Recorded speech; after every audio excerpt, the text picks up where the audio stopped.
Halo teman-teman trader dan investor, selamat datang di channel Cuan-Cuan Saham di analisa teknikal dan bandarmologi harian. Seperti biasa, ini hari Senin, hari yang melelahkan, hari yang sangat jelek buat IHSG. Banyak view kurang bagus buat IHSG. Dan ya transaksinya pun udah besar. Ini yang saya maksud, nanti saya jelaskan pokoknya. Ada view yang kurang bagus buat IHSG dan seperti biasa kita nanti akan menganalisa IHSG dan juga beberapa saham pilihan. Mungkin untuk ulasan akan saya perbanyak di IHSG aja agar mengetahui lebih tahu alasan gitu, kayak kenapa gitu dan kita harus bagaimana gitu. Itu untuk nanti ulasan di IHSG aja.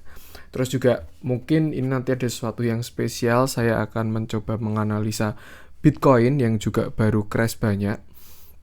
Bukan crash ya, salah kalau ngomong crash. Mungkin kita sebut dengan koreksi aja. Koreksi karena ya memang volatil ya kripto itu. Nanti akan kita analisa untuk Bitcoin aja, bukan koin-koin lain. Cuman ya harapannya saya masih tetap saya masih tetap di saham kok, tenang aja. Dan saya pun juga jujur belum masuk ke kripto juga. Cuman nanti saya akan menganalisa Bitcoin aja. Sekedar pengen aja. Tadi saya sudah ngecek kenapa kok Bitcoin koreksi. Oh, ternyata ada alasannya seperti itu. Dan nanti kita akan analisa IHSG, beberapa saham pilihan, dan juga Bitcoin. Buat teman-teman yang ada pertanyaan, kritik atau saran, silahkan sampaikan aja. Bisa di komen YouTube atau DM Instagram. Insya Allah setiap pertanyaan dari teman-teman akan selalu saya jawab kalau saya sudah ada waktu. Terus juga kemarin, hari Minggu, konten terakhir ya, yang kemarin itu teman-teman bisa ngecek di home-nya Cuan-Cuan Saham. Saya sudah ngepost ada 100 analisa saham, karena yang kemarin tuh netizen bertanya Cuan-Cuan Saham menjawabnya itu kan agak lama pending ya, karena saya sibuk keluar kota itu. Jadi terkumpul banyak pertanyaannya dan saya jawab total ada 100 saham. Tapi tenang aja, itu pakai timestamp, jadi teman-teman nontonnya bisa enak, tinggal klik-klik aja seperti itu. Yang pasti ada pertanyaan, kritik, saran bisa sampaikan aja. Nanti akan saya jawab ketika saya sudah ada waktu. Lalu jangan lupa support terus channel Cuan-Cuan Saham dengan cara like, comment, share, dan subscribe. Karena support teman-teman gratis itu gratis. Tapi itu sangat berarti buat konten kreator seperti saya ini. Serius ya, ketika saya kemarin baca komen-komenannya yang konten terakhir tuh, ya senang aja lihat support dari teman-teman itu. Sangat berarti lah pokoknya. Support sekecil apapun itu sangat berarti buat saya ini.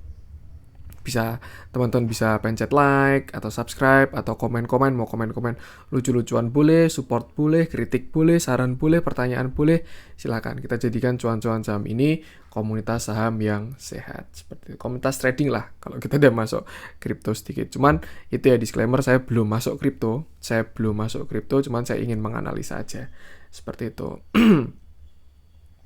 Terus juga jangan lupa nyalain notifikasinya karena akan ada konten setiap hari dari Cuan-Cuan Saham, Senin sampai Jumat, Sabtu Minggu non-stop yang bisa teman-teman manfaatkan buat referensi analisanya. Cuman selalu ingat, ini hanyalah referensi atau analisa dari saya, dari sudut pandang saya. Kalau angka lebih baik teman-teman juga harus punya analisa sendiri, jadi tidak asal beli. Oke? Langsung aja kita akan masuk ke IHSG dulu. Nanti untuk Bitcoinnya terakhir ya. Bitcoin terakhir kita ke IHSG dan beberapa saham pilihan dulu, baru masuk ke Bitcoin. Kita mulai dari foreign flow dulu dan transaksi. Nah, ini hari yang ditunggu-tunggu. Transaksi di IHSG kembali 12 triliun. Kalau misalkan teman-teman mengikuti konten saya kemarin, itu saya bilang IHSG itu akan ada pergerakan berarti ketika transaksinya kembali ke 12 triliun. Dan ya benar, hari ini dia transaksinya 12 triliun dan minus 1,76%. Ini yang saya maksud dengan pergerakan berarti ya. Kalau misalkan kemarin kita lihat waktu candle-candle kecil di sini, pergerakan tuh cuma berapa persen, 0, naik dikit, turun dikit, naik dikit, turun dikit, karena memang transaksi sepi. Dan waktu transaksi rame lagi, 12 triliun hari ini, ternyata walaupun harapan saya pergerakannya ke atas ya, tapi ternyata dia malah ke bawah dengan transaksi yang besar. Tak bisa dihindari, ini adalah salah satu tanda dari ya koreksi. Cuman nggak perlu panik. Yang terpenting adalah batasi resiko dan juga money managementnya. Psikologisnya itu jangan tuh ya, pergerakan signifikan tuh dari transaksi 12 triliun. Dan walaupun kemarin harapannya dia breakout-nya ke atas dengan transaksi besar, tapi ternyata dia breakout ke bawah. Dan hari ini IHSG membreakout level-level yang sebenarnya kurang bagus. Nanti kita analisa di teknikalnya sebelum kita masuk ke sana. Cuman hari ini dia masih tertahan juga. Nanti kita analisa aja dari teknikalnya. Sekarang kita lanjut ke foreign flow dulu. Hari ini asing net buy walaupun jumlahnya kecil ya, tidak signifikan, cuma 52 miliar aja. Dengan net buy terbesar dipegang oleh Bank BCA 314 miliar. BCA pun juga masih plus ya, plus 0,31%. Ini saya nggak tahu lagi kalau misalkan BCA hari ini sampai hijau, IHSG kayaknya bisa jebol 5.850 ini sekalian, karena ini support kuatnya IHSG saat ini. Lalu setelah itu ada Bank Mandiri 68,9 miliar, dan yang ketiga ada Antam 56,7 miliar. Untuk di net sell pertama Pegas yang nanti wajib kita bahas. Ada banyak ulasan tentang Pegas yang nanti akan saya bahas melanjutkan analisa-analisa sebelumnya. Lalu Bank BRI yang dia udah jebol support juga ya, 3.900, dia net sell-nya 121 miliar. Lalu MDKA 26,7 miliar. Nah, sekarang kita masuk dulu ke analisa teknikal IHSG. Dan kalau menurut saya kemarin skenario-skenarionya sudah gagal. Yang pertama dari penan warna biru ini jelas sudah jebol. Lalu yang kedua dari low yang bawah ini juga warna merah ini ya, udah jebol juga. Dan sekarang ini mau saya hapus dulu karena kita sudah ganti skenario. Dan terbukti ya, ternyata IHSG masih belum berhasil menjebol downtrend channelnya sejak tahun 2018. Jadi memang sebenarnya untuk jangka menengahnya ini IHSG ini baru mengarah ke bawah ya, baru downtrend jangka menengah atau ya jangka pendek sih sebenarnya. Karena kalau misalkan kita lihat jangka panjangnya ya IHSG ini sebenarnya uptrend. Cuma ini dia baru koreksi-koreksi aja. Di atas ini kan dia mulai downtrend sejak tahun 2018 dan ternyata saya kira 2020 ini bisa tembus 2021 tapi ternyata tidak. Dan dia ada koreksi. Cuman nggak tahu juga kalau misalkan nanti ternyata akhir tahun IHSG bisa breakout lagi ya. Karena ya setiap penurunan pasti ada kenaikan dan setiap kenaikan ada penurunan. Penan udah jebol. Lalu garis yang biru ini juga downtrend, yang minor ya. Minor downtrend ini dari tahun 2019 sampai 2020 yang saya sambungin.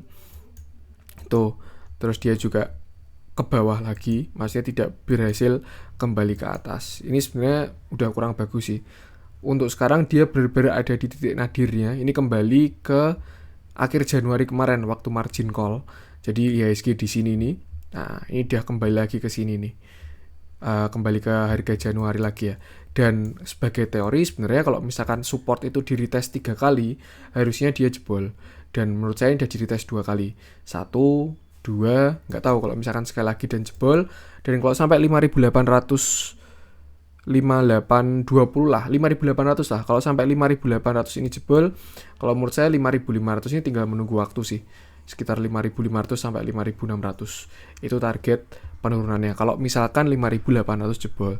Tapi kalau misalkan ternyata besok tahu-tahu langsung candle bullish harami atau bullish engulfing ya bisa juga ya, karena memang sekarang juga udah disupport. Setidaknya ada pantulan atau dead cat bounce. Untuk dari RSI dia juga belum jebol. Ini masih menunjukkan hidden bullish divergence. Jadi RSI ini masih mengarah ke bawah ya. Untuk yang jangka pendeknya ini di penannya ini kan ya ini RSI ke arah ke bawah, tapi harganya ya sebenarnya harganya juga udah nggak ke atas lagi sih. Sekarang juga udah ke samping. Jadi mungkin ya bisa gagal juga. Cuman yang pasti ini belum jebol. Tapi kalau misalkan jebol, biasanya nanti harga juga bakal membreakout dari supportnya juga. Seperti itu. Tuh, kalau menurut saya untuk saat ini lebih baik wait and see dulu. Kalau misalkan teman-teman punya sekarang dalam keadaan cash banyak alias kemarin sudah sempat exit, ya tinggal mengincar aja saham-saham yang kira-kira bakal diserok ketika udah bottoming. Kalau menurut saya yang masih bagus itu batubara itu bagus. Kenapa? Karena harga batubara sekarang udah tinggi banget. Saya bukan pom-pom, saya pun juga belum punya saham batubara, tapi kalau menurut saya batubara itu bagus. Big Bang juga sebenarnya udah bagus-bagus ya, tinggal masuk di area demand aja, malah ibaratnya dikasih harga murah. Mungkin bisa juga IHSG ini koreksi untuk turun lebih tinggi, untuk naik lebih tinggi, karena kalau misalkan teman-teman tahu ya setiap kenaikan tuh pasti ada penurunan, dan setiap penurunan tuh pasti ada kenaikan, seperti itu. Jadi ya inilah lika-liku dunia saham. Kalau misalkan teman-teman kemarin merasakan waktu masuk 2020 IHSG naik terus, ngelempar duit apapun, beli saham apapun pasti cuan, ya sekarang udah mulai berbeda levelnya, seperti itu. Ada yang namanya masa seperti ini, masa konsolidasi. Ini aja belum, menurut saya ini bukan bearish ini ya, bukan bearish, mungkin ini lebih ke konsolidasi sampai koreksi aja. Kalau misalkan nanti sampai merasakan bearish itu baru, ya mungkin kalau bearish ini baru di sini nih, waktu crashnya corona ini ya, ini benar-benar masa bearish ini. gila banget turunnya, tajam banget seperti itu. Terus di sini masa bullish, dan kalau teman-teman masuk waktu hype-nya IHSG di 2020 dan belum pernah merasakan seperti ini, ya harus dibiasakan, karena perlu kita ingat kalau saham itu sebenarnya instrumen yang high risk high return. Jadi tidak cuma cuan yang tinggi, tapi risknya itu juga tinggi, dan tugas kita adalah memperkecil resiko. Makanya kenapa saya selalu mengingatkan batasi resiko, batasi resiko, batasi resiko. Karena ketika kita bisa memanage resiko, yang ada di depan kita tuh adalah return. Tapi ketika kita tidak bisa memanage resiko, ya resiko itu bakalan sebesar returnnya, bisa 50-50, dan kalau 50-50 itu menurut saya gambling. Tapi ketika misalkan anggap nih rasio itu 110 lah, 10. Return 5, resikonya 5. Reward 5, resikonya 5, seperti itu. Kalau misalnya kita tanpa analisa, tanpa money management, tanpa psikologis, tanpa trading plan dan lain-lain, mungkin bisa aja malah 50-50, 55 gitu. Returnnya 5, resikonya 5, atau bahkan returnnya cuma 3 gitu. Asal beli gitu, resikonya 7. Tapi kalau misalkan kita bisa melakukan hal-hal tadi, analisa, money management, dan lain sebagainya, ya mungkin setidaknya kita bisa mengubah yang rasionya 50-50 tadi, bisa kita ubah jadi 70-30 gitu. Returnnya 70, risknya 30, itu kan jelas lebih terjaga, seperti itu. Jadi hal-hal seperti ini buat pembelajaran aja, karena ini juga bisa melatih psikologis ya. Psikologis itu satu-satu yang nggak bisa dipelajari, harus dilalui keadaan ketika seperti ini, dan lain sebagainya. Dan menurut saya kalau misalkan strategi investasi atau tradingnya dari awal tidak salah ya, menggunakan trading plan, money management, uang dingin, dan lain sebagainya, ya sekarang pun sebenarnya tidak perlu panik-panik aja. Ini suatu hal yang wajar, orang berkali-kali juga kok ya segitu seperti ini, kayak misalkan ini 2019 dia kayak gini juga, ini juga pernah juga 2018 turun tajam juga, seperti itu. Hal yang wajar lika-liku di pasar seperti ini, karena ya ada banyak orang yang trading atau investasi di IHSG ini. Jadi itu yang penting jaga psikologis, jaga mental teman-teman. Lebih baik kalau memang udah nyangkut dan tidak mau cut loss, ya belajar aja. Maksudnya kayak tutup aplikasi, belajar dulu, tunggu IHSG rebound. Kalau menurut saya nggak dalam-dalam sih. Harusnya seperti itu. Tapi nggak tahu juga kalau memang nanti dalam banget ya. Nggak tahu lah seperti itu. Tapi kalau misalkan sekarang dalam posisi pegang uang, nah pertama bisa melihat watchlist, incar saham-saham yang mulai bagus, lalu masuk dengan money management yang ketat, masuknya nyicil seperti itu. Dan mungkin penurunan hari ini kalau menurut saya karena baru katalis negatifnya itu baru banyak, dan sebenarnya terjadinya ketika bursa kemarin tuh tutup. Jadi waktu kemarin kita lebaran, libur lumayan lama, itu kan pasar luar negeri itu kan udah pada koreksi ya, koreksinya lumayan dalam-dalam juga. Itu karena data inflasinya US itu keluar, terus market merespon negatif, akhirnya pasar pada koreksi seperti itu. Tapi IHSG kan libur, jadi belum koreksi. Nah mungkin bisa aja koreksinya hari ini. Terus juga yang perlu dikhawatirkan memang COVID tuh mulai mengganas lagi dari luar negeri. Terus juga Indonesia kemarin juga mudiknya pada nggak tertib. Mungkin bisa aja pelaku pasar mulai jaga-jaga. Kalau tiba-tiba COVID meledak lagi, ya dia udah keluar duluan seperti itu. Karena ya mereka uang besar itu resikonya tuh lebih tinggi. Jadi lebih baik ya ilmunya mereka pun juga lebih tinggi, jadi mereka bisa penggerak pasar seperti itu. Mungkin katalis-katalis itu yang menyebabkan seperti ini. Cuman kalau misalkan dari segi teknikal memang kurang bagus. Dia masih tertahan dari support klasik, tetapi kalau misalkan yang kita lihat ya, kenapa saya bilang kurang bagus, IHSG ini sudah jebol supportnya. Ini ya, uptrend dari crash corona kemarin, Maret ini saya sambungin, dan kemarin sudah jebol. Nih, di sini dia udah jebol. Jebolnya hari pun juga transaksinya besar. Jadi, ya mungkin kita akan merasakan koreksi, atau kalau enggak ya kayaknya besok ada retest nih. Karena hari ini jebol kan, udah disupport juga. Mungkin besok atau lusa ada retest naik hijau sampai ke hijau ini, dan itu konfirmasi kalau supportnya sudah jadi resisten. Dan setelah itu dia bisa konsolidasi, bisa koreksi. Menurut saya skenario skenario koreksinya seperti itu. Jadi kalau misalkan teman-teman setuju dengan itu, ya harus siap segera pasang posisi untuk menyikapi hal yang akan datang. Seperti itu. Itu ya. Ya sudah jebol support trendline, terus juga yang masih menahan ini aja sih dari support klasiknya ini 5.800, dan mungkin bisa aja sampai 5.500. Nggak tahu juga lah, saya juga nggak tahu. Saya hanya bisa menganalisa, menempatkan posisi, dan memperkecil resiko, karena itu adalah tugas seorang trader. Yang pasti selalu ingat, ketika market turun pasti akan segera ada pantulan. Ketika market naik juga pasti akan ada koreksi. Seperti itu. Tinggal ya bagaimana cara kita bisa mengatur diri kita di market ini agar tidak boncos. Seperti itu. Itu untuk IHSG. Saya kayak mau ngomong sesuatu tapi lupa tadi apa ya. Nah, saya ingat-ingat dulu sambil lihat chart ya.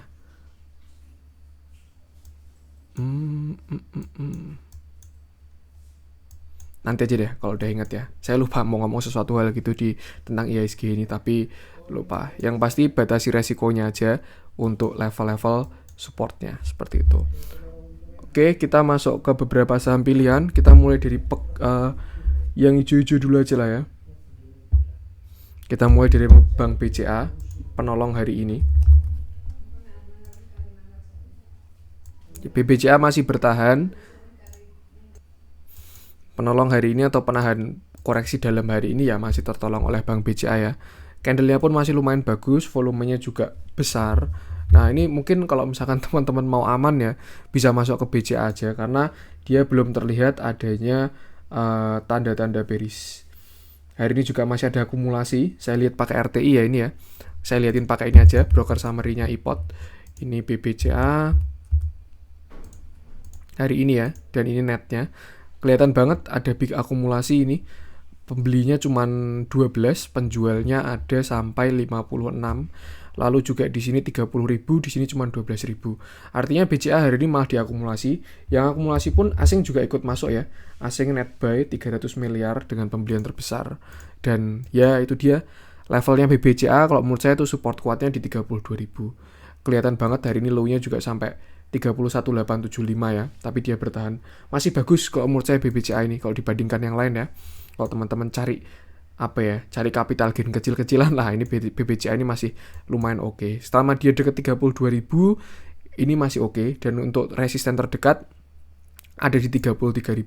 Kalau misalkan dia tidak berhasil membreakout 33.000 ya mungkin dia bisa koreksi atau konsolidasi di area 32.000 sampai 33.000. Tapi kalau misalkan 33.000-nya bisa breakout ya dia bakal kembali ke atas lagi seperti itu. Yang pasti batasi resiko aja. Cuman kalau saya lihat tanda-tandanya bagus BCA. Mungkin ini juga bisa yang mengangkat rebound besok bisa juga. Dari volume, akumulasi, candle masih oke sih Bank BCA ini harusnya. Batasi resiko aja. Asing juga masih oke kok. Itu BBCA. Next kita ke BMRI. Nah, Bank Mandiri ini kalau kemarin saya menganalisa udah arahnya dia ke 5.500 sih karena menurut saya udah kurang oke ya. Setelah kemarin dia jebol di sini, ada inverted ada head and shoulder. Head and shoulder sudah breakout, terus habis itu udah ditembus juga, udah di retest dan ya mungkin dia tapi turunnya pelan-pelan ya. Karena memang saham big cap besar tuh ya kalau naik pelan-pelan, kalau turun ya pelan-pelan. Cuman kalau misalkan kita lihat yang bagus hari ini adalah ada akumulasi juga dari Bank Mandiri ini, dari broker KZ ya. BMRI. Nah, ini ada akumulasi juga.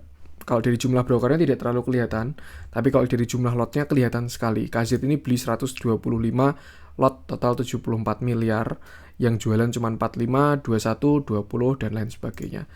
Dan ya, ini salah satu tugas teman-teman. Jadi ketika market baru crash seperti ini, carilah saham-saham yang turunnya tuh volumenya kecil, turunnya bagus, dan diakumulasi.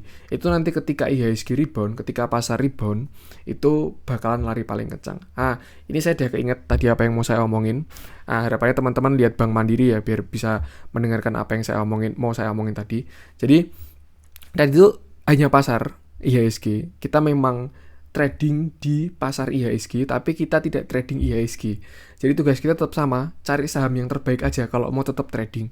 Tapi kalau belum mampu, ya alangkah lebih baik untuk tidak trading dulu kayak gitu.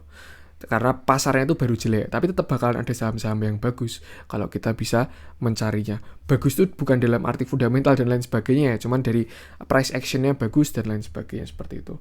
Bank Mandiri itu sisi positifnya dia ada akumulasi, asing juga masuk. Tapi ya kalau menurut saya belum sih untuk target penurunannya. Mungkin lebih aman setidaknya ya beli Bank Mandiri itu di sekitar 5750. Tuh, nanti kalau misalkan dia nyentuh 5750, ada shadow sampai ke sana, harusnya oke sih. Itu kalau menurut saya 5750 sampai 5500. Cuman kalau teman-teman melihat akumulasi dan mau masuk dari sekarang, ya bisa, tapi mungkin pakai money management yang bagus. Alias masuknya nyicil. Misalkan sekarang masuk 30% dulu, lalu masuk 40%, 50% dan lain sebagainya seperti itu. Batasi resiko aja. Itu ya, support selanjutnya di 5750. Untuk target atau resistennya sekitar sini 6225 seperti itu. Next kita ke Antam yang turun tapi di akumulasi asing juga. Nah, ini lumayan bagus ya. Volume koreksinya dia tidak terlalu besar, malah ini biasanya markdown. Jadi kayak harga diturunin dulu biar bandar bisa nyerok lagi. Biasanya seperti itu. Karena kemarin dia juga udah kena resisten di 2670 lalu dia koreksi. Koreksinya pun sebenarnya kalau dari candle jelek banget. Ini namanya kan bearish engulfing ya. Bearish engulfing walaupun belum sih ya. Dia opennya belum di atasnya yang kemarin. Tapi mirip-mirip bearish engulfing. Cuman yang kenapa saya bilang bagus yaitu pertama dia dibeli oleh asing, kedua koreksi volumenya tuh kecil. Nih ya, volumenya kecil teman-teman bisa lihat. Tuh, kalau dibandingkan waktu naiknya turunnya lebih kecil, tanda-tanda bagus. Dan untuk Antam supportnya di 2430 kalau teman-teman, karena harga nikel masih oke juga ya, bisa dicek aja teman-teman sendiri. Kalau misalkan teman-teman mau masuk ke Antam 2430 ini harusnya oke banget, tapi mungkin bisa cicil lah 2 kali pembelian aja, misalkan 60% lalu 40%-nya di sekitar sini, sekitar 2340 seperti itu. Stop loss di bawah kalau masih pengen masuk ke Antam. Tapi kalau misalkan teman-teman mau menjaga psikologis, tidak trading dulu, tidak apa-apa. Kita lihat dari akumulasinya hari ini, apakah terjadi akumulasi. Oke, hari ini terjadi distribusi di Antam. Walaupun asing masuk 56 miliar, tapi terjadi distribusi di Antam oleh broker AK. Ini besar sekali ya, tanggal 17. Ini broker AK jualan 216M, yang beli cuma 148M. Seperti itu. Itu untuk net foreign buy. Jadi memang kalau misalkan teman-teman besok mau menangkap saham yang waktu koreksi, carilah saham yang itu tadi yang saya ingatkan ya. Volume koreksinya kecil, terus ada yang akumulasi waktu dia turun tuh. Itu nanti biasanya mantulnya paling cepat itu. Next kita masuk ke yang dijualin asing. Nah, ini Pegas ini kurang bagus banget ini. Kita masuk ke Pegas. Ini ya, analisa saya kemarin, terakhir saya bilang ini bisa aja rising wedge. Jadi setelah dia breakdown support kuat lagi sampai open gap, terus dia mencoba untuk pullback tapi gagal dan membentuk rising wedge. Nah, kemarin saya bilang ini bearish continuation ya. Dan ketika dia breakout ya arahnya ke bawah. Hari ini udah turunnya jelek sekali pokoknya untuk Pegas ini. Kalau menurut saya penurunannya mungkin besok masih bisa berlanjut ini. Tuh, pertama dari candlenya jelek, volumenya besar sekali, terus juga terjadi distribusi juga besar sekali nih dari broker KZ ini ya, 70M sendiri.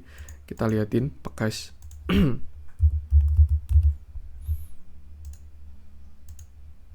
Ya, yang jualan 700 lot, 700.000 lot, 700.000 lot, 400.000 lot, 100.000 lot, yang beli cuman 491. Penjualnya pun juga cuman 17, pembelinya ada 64 broker seperti itu.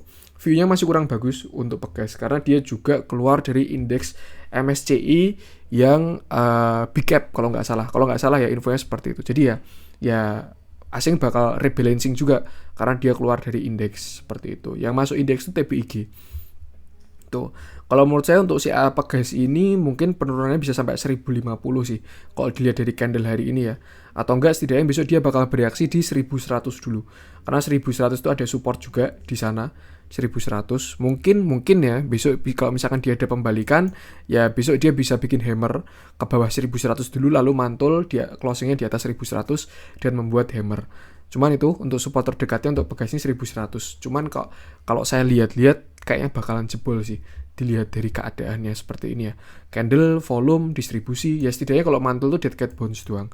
Lebih baik tunggu dulu ketika dia sudah penurunannya udah selesai lalu sudah membuat base. Nah, nanti ketika naik, ketika base-nya itu kira-kira udah mau selesai, bisa masuk atau tunggu waktu dia breakout, seperti itu. Itu untuk Pegas. Kalau teman-teman punya barang Pegas, ya sebenarnya saya udah bilangnya waktu di sini sih. saya waktu itu bilang kalau ada pullback ke 1300 manfaatkan buat exit. Kalau teman-teman ingat ya, waktu saya bahas konten pegas sekitar sini-sini itu, nah itu saya bilangnya kalau ada pullback, karena ketika dia jebol support itu pasti ada pullback.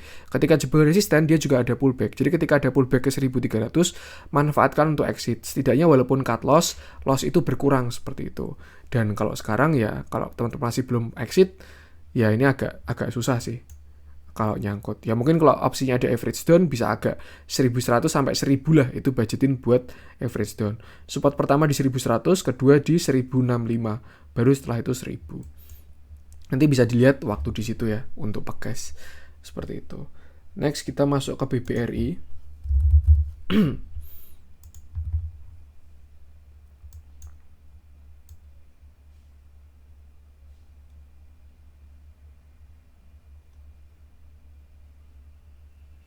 Nah, ini BBRI juga udah jebol supportnya sebenarnya.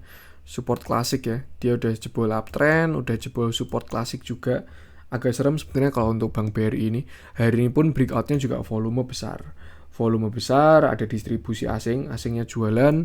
Ya ini udah sign dari tanda dari tidak bagus sih. Kalau udah seperti ini ya. Seperti itu. Dia juga nge-breakout semua ini. Untuk Bank BRI ini. Dan kalau dilihat dari target penurunannya mungkin bisa sampai sini sih, 3.800. 3.800 sampai 3.700 itu area base buy-nya Bank BRI untuk saat ini ya. Untuk saat ini, kalau teman-teman pengen masuk buat jangka panjang, menurut saya sih jangka panjang masih bagus Bank BRI ini. Kalau mau cari harga bagus bisa sekitar itu 3.800 sampai 3.700. Atau mungkin masuknya bisa nyicil juga, karena kalau misalkan kita lihat dia udah mau deket area oversold juga ya. Mungkin nanti ketika di 3.800 sampai 3.700 dia bisa sampai ke area oversold-nya dan terjadi pantulan.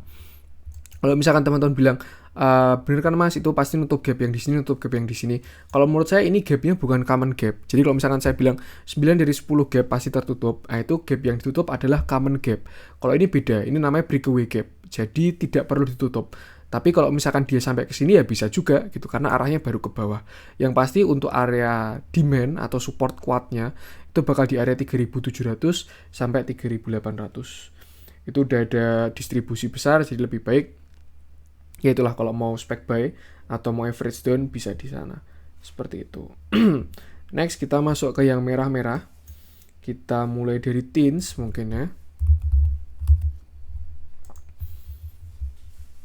Nah, teens ini juga mendingan sebenarnya. Dia koreksinya volumenya kecil. Kemarin juga kepentok resisten.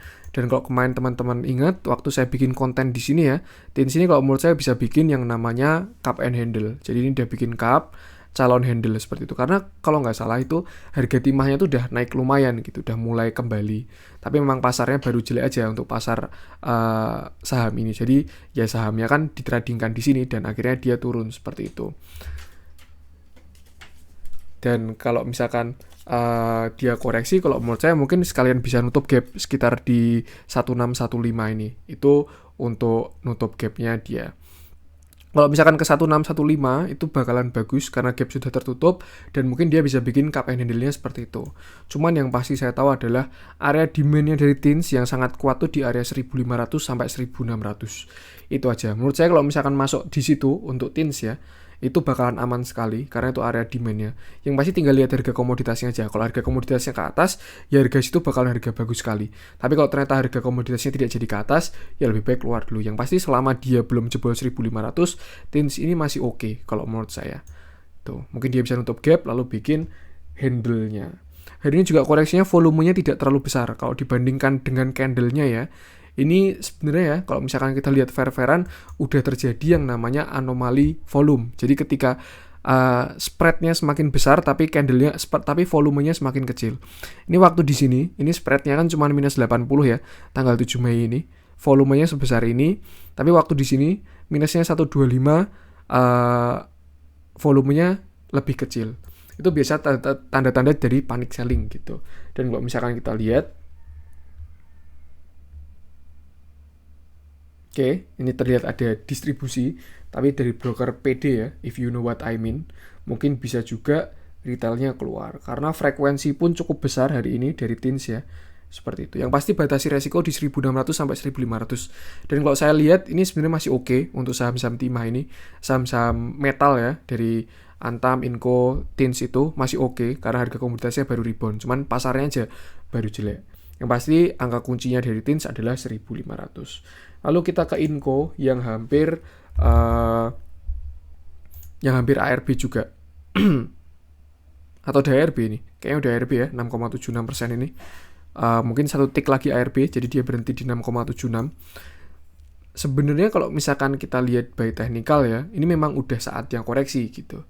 Kenapa? Karena setelah dia breakout yang namanya double bottom ini, dia belum retest. Itu pertama ya. Kedua, dia udah masuk area oversold. Dan menurut saya hari ini koreksinya pun sehat. Kenapa? Candle-nya besar tapi volumenya kecil. Seperti itu.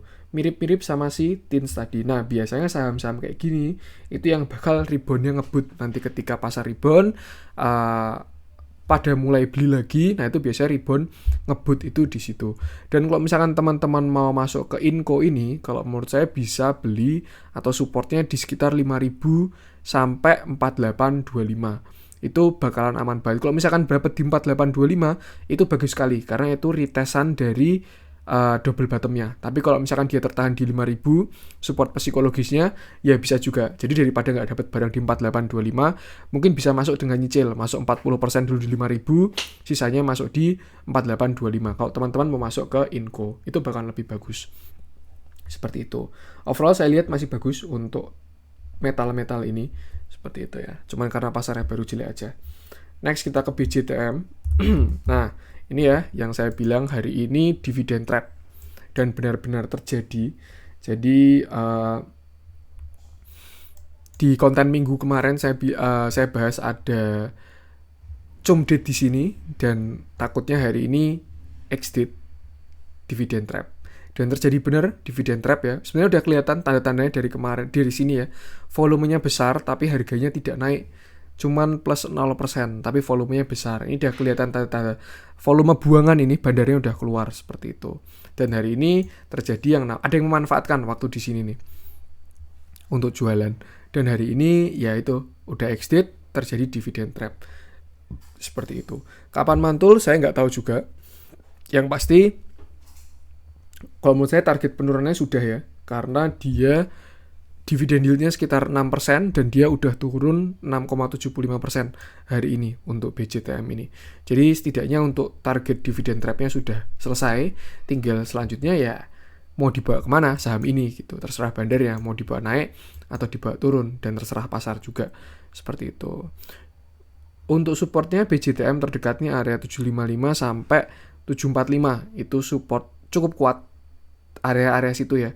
Area itu bakalan bisa menahan untuk selanjutnya. Dia juga ada dekat oversold juga. Harusnya sebentar lagi ada dead cat bounce lah. Seperti itu.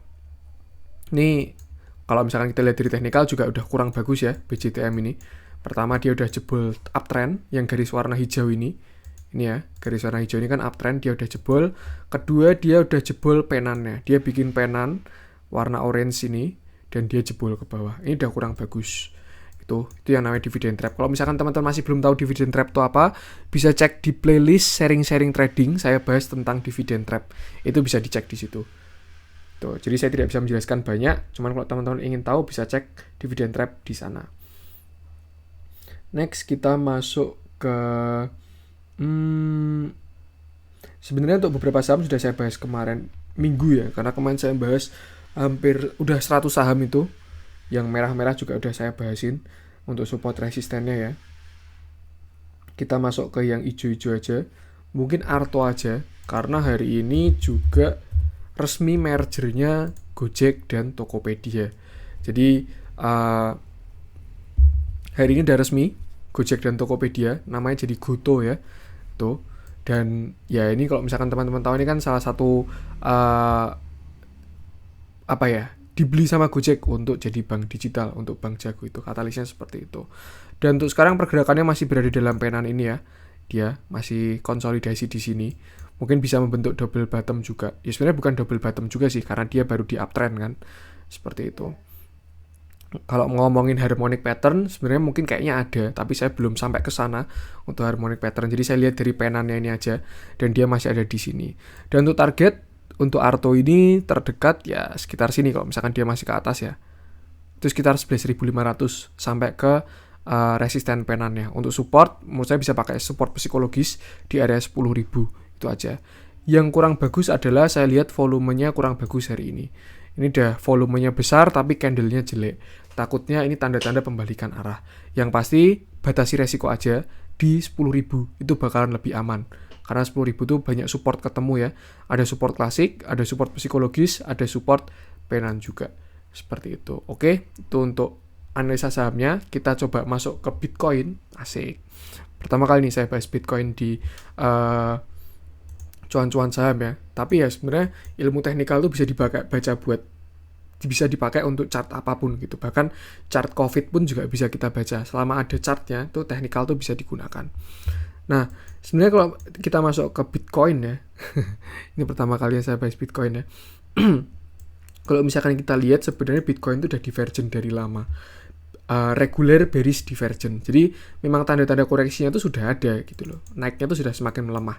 Ini ya, sejak 8 Januari 2021 dia itu arahnya sudah ke bawah. Nih. Sedangkan harga masih ke atas terus. Tuh, itu pertama. Dari divergennya sudah kelihatan. Dia juga berkali-kali koreksi di sini kan ya karena divergent tuh. Ada divergent, terus akhirnya koreksi. Mencoba untuk naik lagi, divergent lagi kan. Ini harga naik. RSI-nya turun, koreksi lagi. Terus terjadi lagi. Ini harga naik lagi. RSI-nya turun lagi. Nah, terus koreksi lagi. Dan akhirnya ya mungkin apa ya?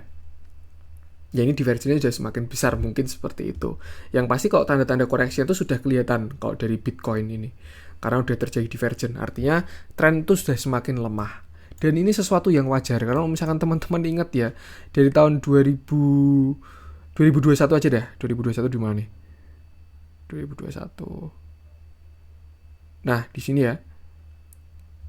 2021 ada di sini. Ini 1 Januari. Bitcoin ini sudah naik 143%. Suatu hal yang wajar untuk koreksi dari instrumen apapun ya. Setelah harga naik pasti akan ada turun. Terlepas dari Elon Musk itu pom-pom, tebar fear, dan lain sebagainya. Kalau menurut saya kalau dari segi teknikal sebenarnya udah kelihatan dari koreksinya Bitcoin ini seperti itu. Dan kalau misalkan saya salah pakai chart, mohon maaf, saya juga nggak begitu paham. Tapi saya pakainya ini ya, BTC USDT, pakai yang Binance. Seperti itu. Dan itu memang dari buy technical sudah kelihatan kalau dia bakalan koreksi. Pertama dari kenaikan yang sudah tinggi, terus setelah itu udah divergent, dan lain sebagainya. Volumenya pun juga melemah terus ya, mengecil terus.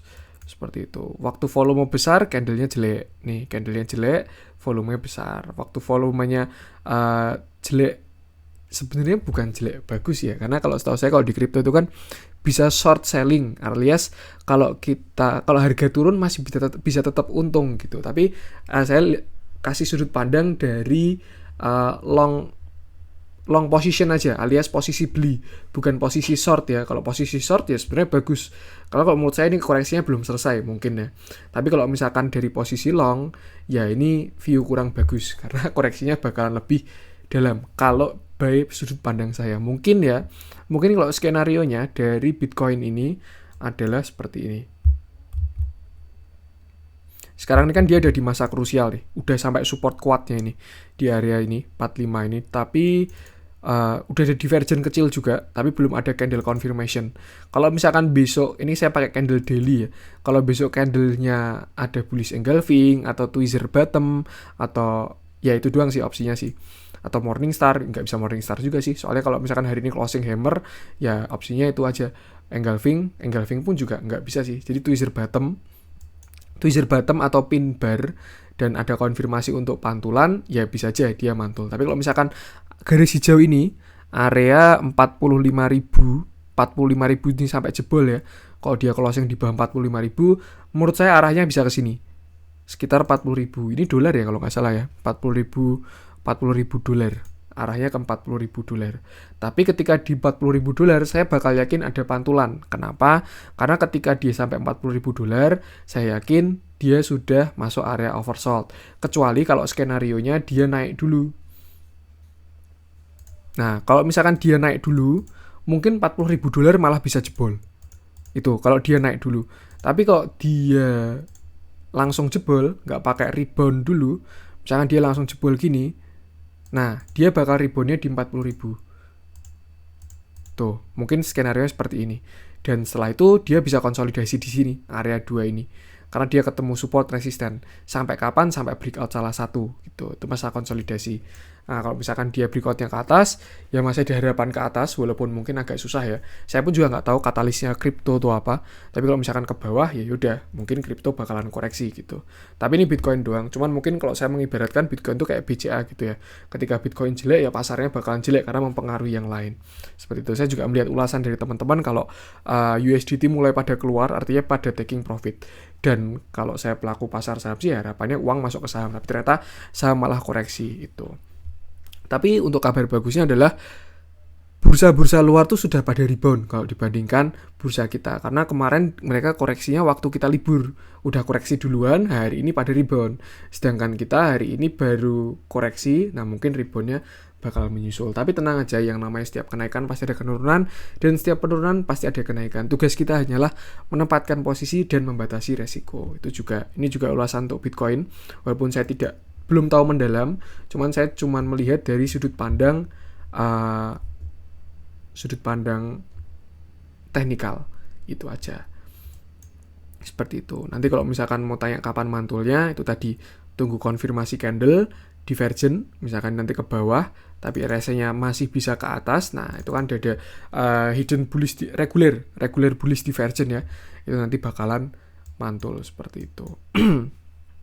Oke, mungkin itu untuk konten hari ini. Yang pasti jaga mental, jaga resiko, jaga modal. Kalau misalkan memang sudah terlanjur dalam, tapi itu uang dingin, ya udah biarin aja gitu. Biarin nyangkut aja. Ambil hikmahnya, terus kita belajar psikologi, belajar ilmu, buka-buka buku, dan lain sebagainya, seperti itu. Tapi kalau misalkan sekarang dalam keadaan full money, atau kita pegang uang banyak, cash banyak, ya bisa mengincar saham-saham yang mau dibeli ketika IHSG akan rebound. Tanda-tandanya gimana? Cari saham yang koreksinya volume kecil, lalu ada yang mengakumulasi, seperti itu. Nanti biasanya mantulnya kencang banget itu. Dan jangan lupa juga katalisnya harus ada. Terus kalau misalkan kita kembali ke IHSG pun juga sebenarnya waktu di 5.800 kemarin, IHSG ini mantul 3,5% ya, waktu di 5.800. Apakah akan terulang? Kalau menurut saya sih agak susah untuk mantul 3,5%. Cuman setidaknya pasti ada dead cat bounce seperti itu. Yang pasti kita lihat aja, pasang posisi dan batasi resiko seperti itu. Semangat terus buat teman-teman. Sebenarnya saya lebih suka kok kayak gini tuh. Kalau koreksi itu ya sekalian koreksi, kalau misalkan naik juga sekalian naik gitu. Jadi tidak terlalu lama gitu. Kalau misalkan geraknya kayak gini kan kayak lama, kita nunggu tuh kayak nggak jelas gitu, geraknya itu mau ke atas atau ke bawah. Kalau misalkan udah koreksi dalam, ya pasti naiknya juga bakalan tinggi. Tapi kalau misalkan naiknya udah tinggi, koreksinya juga bakalan dalam. Itu bakalan lebih enak buat seorang trader seperti itu. Tapi kalau teman-teman investor, ya analisanya jelas beda, dan pembeliannya pun juga beda, dan masuknya pun juga beda seperti itu. Oke, itu aja untuk konten hari ini. Semoga Bitcoinnya bisa dikomentari kalau misalkan analisa Bitcoin saya kurang oke ya, atau ada mau diskusi juga silakan. Yang pasti setiap pertanyaan, kritik, saran sampaikan aja di komen YouTube atau DM Instagram, dan akan saya balas ketika saya sudah ada waktu. Support terus channel Cuan-Cuan Saham dengan cara like, comment, share, dan subscribe. Karena support teman-teman itu gratis, tapi itu sangat berarti buat konten kreator seperti saya ini. Kalau ada kurangnya saya mohon maaf. Sekian dan salam cuan.